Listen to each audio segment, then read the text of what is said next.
Risk Thinking is a company devoted to measuring the climate change financial risk that we face.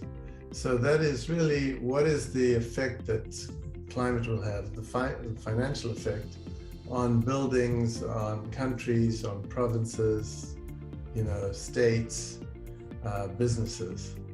And the big differentiator for us is really that we look at this problem from a complete, what's called radical risk point of view. In other words, there's so much uncertainty in climate, so much uncertainty in the economics of climate, and so on, that it's impossible to use anything like forecasting to understand what will happen. So what we did, we built a database which covers the entire surface of the world. It covers 33 billion points down to 64 square meters. So in other words, I can tell you what the shed in your house is doing in 2050. It does that by looking at every single bit of data that you can get on climate change. There's a lot of open source data, and every single scientist's view of the future. And we develop a distribution of possible values for any risk factor in the future. Because climate change is one unique feature as opposed to financial risk. The risk will always depend on the location and the asset type. People don't have that kind of data.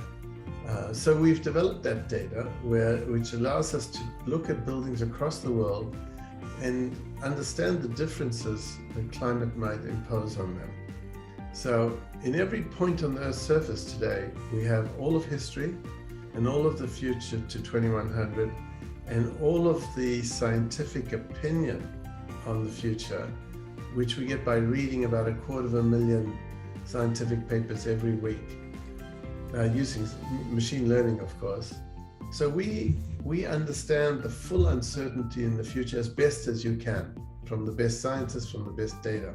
So our output is really, here is a distribution of possible values that you might experience in Singapore. If you're worried about your building getting flooded, this is the sort of distribution that you might experience. Or if you're in New York and you were worried about flooding in Manhattan, it's the same thing. And with that, you can actually plan. You can understand how to mitigate risk.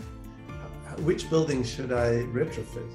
But what the challenge is still, which buildings do we retrofit first? And where do we get the most money for our retrofit? We don't have infinite cash to retrofit.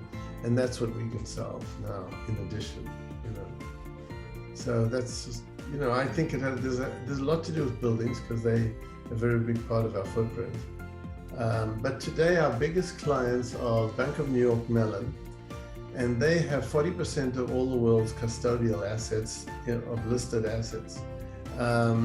What's amazing about that is because of the nature of the deal we have, a user of their platform can walk up to the platform, press a button, and say, show me what would happen to this portfolio over the next few years.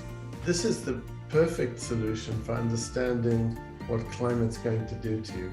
And think of big banks that are running mortgage portfolios and are regulated in the investments by SEC. We're gluttonous for data. So what we have today in the database, amongst other things, is every section of every pipeline, every airport, every building in North America. We have every building in France, and we're slowly assembling that. And we have tons of things, every internet exchange and so on. So the day we get something like that, we can immediately put that in our database, and that immediately is aligned with all the other data. We have 100,000 data sets. It's about 5 petabytes of data. And immediately those buildings are aligned with all the data so that we can immediately say what the risk of those buildings will be.